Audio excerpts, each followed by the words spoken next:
All across the region, we've experienced some devastating rain and flooding over the last couple of months. There's been a number of areas, but especially across South Texas and Southern Louisiana and into East Texas, just some horrible flooding that's caused tons of loss in life and property damage. And our thoughts and prayers go out to everybody that's been affected by those storms. Hopefully you didn't experience any of those damages in your area, but chances are you've had a lot of rain and some flooding, and I'm going to teach you how to make good of that situation and take advantage of this flooding and all this rain and get out there and catch some catfish. I'm going to show you how to fish in running water and floodwater conditions to go out and locate and catch blue catfish. I'm a catfish guide in North Texas. I own and operate North Texas Catfish Guide Service and also a business called Catfish Edge that's all about teaching you how to go out and catch more and bigger catfish on your next fishing trip. So once you've checked out today's show, if you want to learn a little bit more about me and learn a whole lot more about catching catfish, head over to my website at catfishedge.com and you can find all the information there to get more information. So I'm going to go out, get set up, get my rods in the water, see if I can't teach you how to catch some of these running water blue catfish.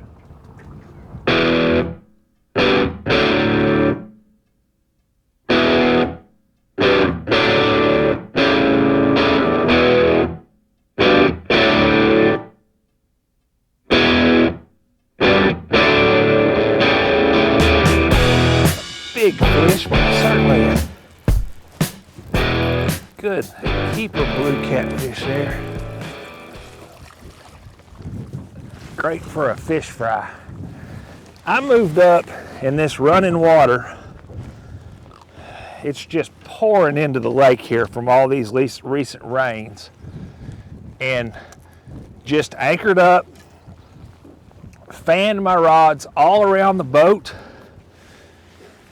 cast it out, trying to catch some blue catfish. I want to catch some bigger than this, but this is certainly a good eating size blue catfish. If you're after a bunch of fish for a fish fry, you can fill a box up with these really quick fishing like this. Blue catfish love running water. Let me get him back in the water here. Blue catfish love running water.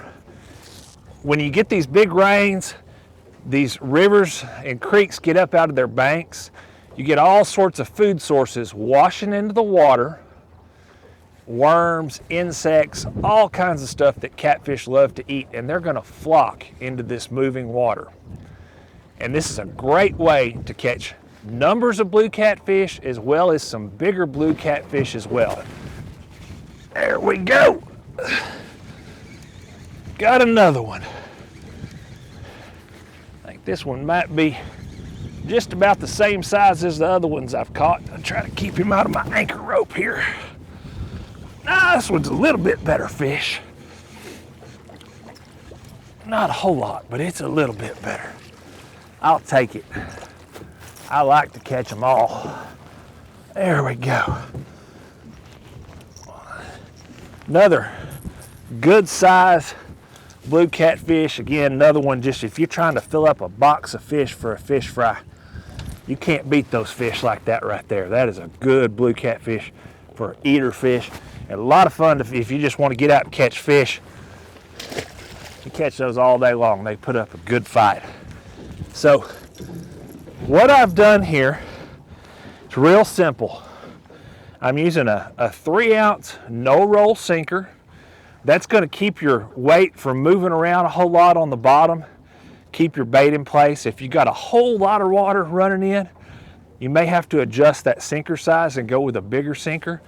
Usually about 3 ounces is going to be minimum. You may have to go up as high as 4, 5, 6 ounces if you've got a lot of current. I've got about a 2-foot, 50-pound monofilament leader, a 5/0 circle hook,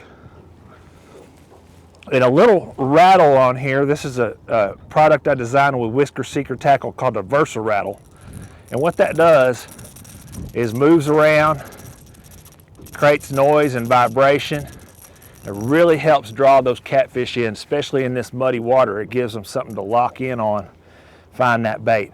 And I'm baiting these up with just a little bitty tiny piece of cut shad, about the size of a quarter, maybe a little bit bigger than a quarter. I started out with some bigger baits this morning. The fish were just kind of pecking at them, weren't really taking them.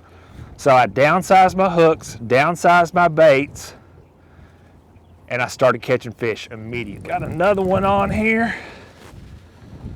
I think this one about the same size as the other ones. I sure wish a big boy would come along, but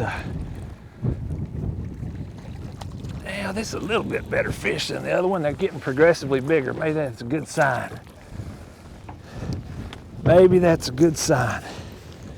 So, all I'm doing, this is real easy fishing. You can fish with a whole lot of rods. Fishing with these circle hooks like this. There's another nice blue catfish there. I like those. I might ought to throw a few of these in the box, take them home for a little fish fry, I think. I'll put him back in the water real quick. This is real easy fishing. Fishing with these circle hooks. All you have to do is just cast your baits out there, keep your lines tight, make sure that you leave the gap of the hook open and don't fill it up with bait, and just let the rods set, wait for the fish to come along, and the rods will do the work for you. The fish will hook themselves 90% of the time. You just want to make sure that you use a fishing rod that's got a good amount of flex in the tip, it's got some bend to it. If it's too stiff, then the catfish will shy away with these circle hooks and you won't catch them. But it's super simple fishing, and fishing with these circle hooks like this will allow you to fish with a lot of rods, cover a whole lot of water, and catch a whole lot of blue catfish. Fighting him. He moved out in that current and I couldn't get him. There we go. That's a better fish there. Not a monster, but certainly good fish, and better than the other ones I've caught so far. There we go.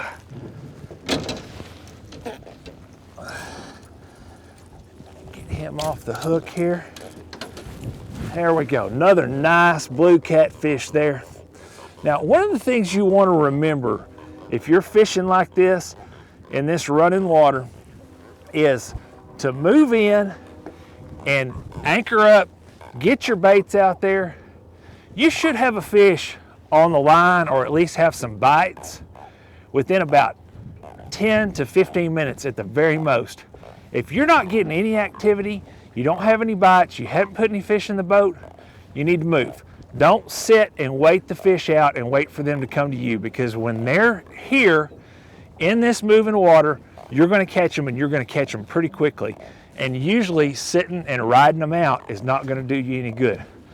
If you don't catch them, pull your anchors up, move. You don't have to move a long way. Sometimes just moving 50 yards, anchoring back up, try it again, you'll start putting fish in the boat. Keep doing that till you start catching them. I'm going to get this one put back in the water, see if I can't catch some more. There we go. Another one on there. I think this may be a little baby. It is. There's not much to that one. Little channel cat.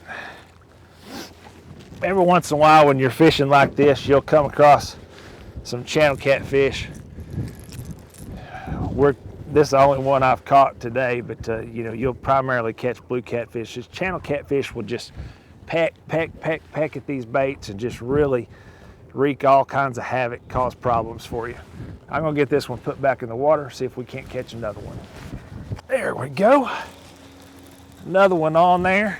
I kind of had a little bit of a lull there. Things slowed down and the wind quit blowing on me, and I quit catching fish.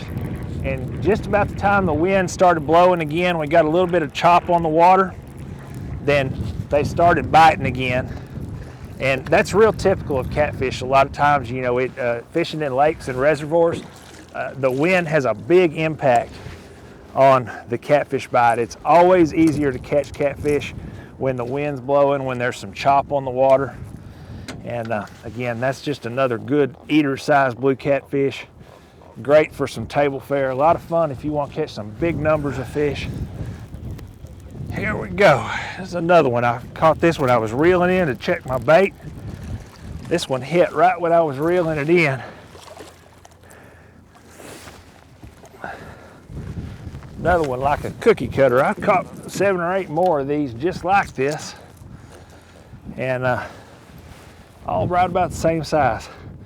Another good box fish there for eating. Not only did I catch this blue catfish, but right before I caught that one, I caught a fishing rod here with old classic Zebco 33 reel. So you just don't ever know what you're gonna catch. There we go.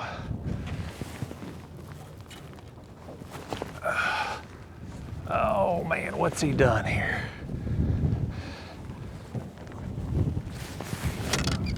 What a mess. Ran over my other line.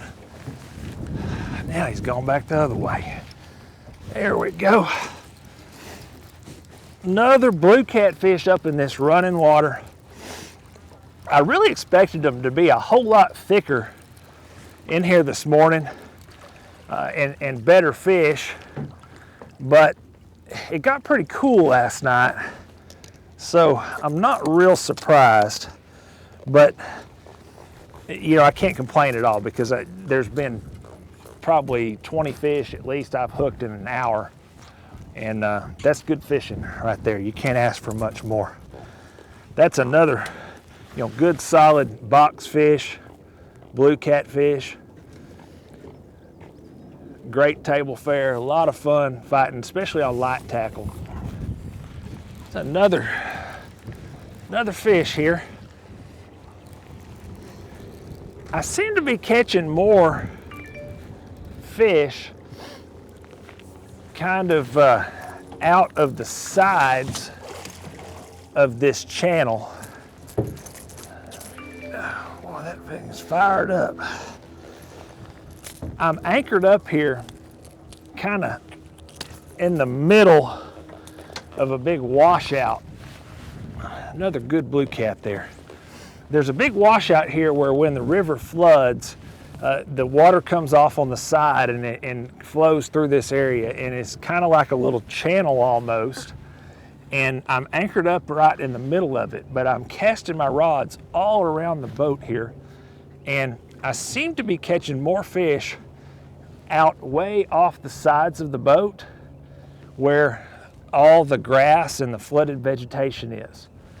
And a lot of times you'll find that those areas are going to be better. You just never know. You just have to kind of get out, anchor up, see what happens. I'm going to get this one back in the water here.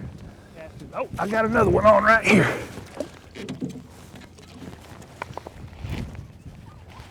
There we go.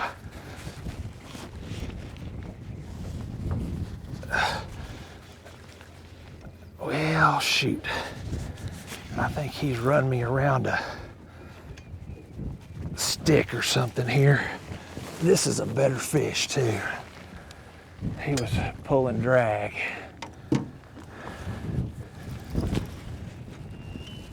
Well,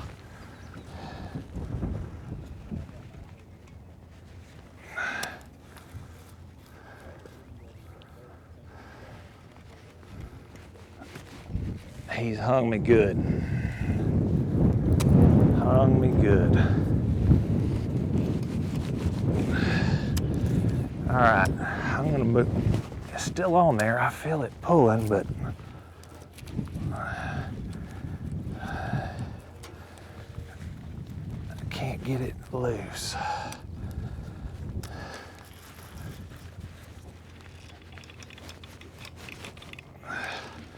All right, I'm gonna move up towards the front of the boat here and see if I can get it free.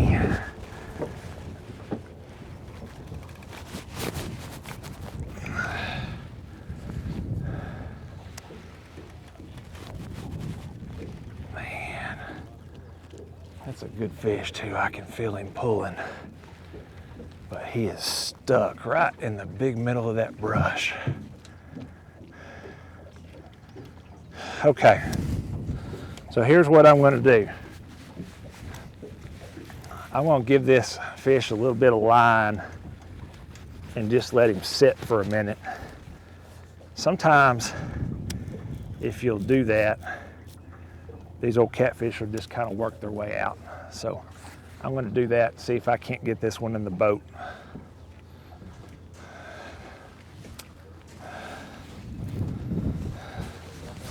Yeah.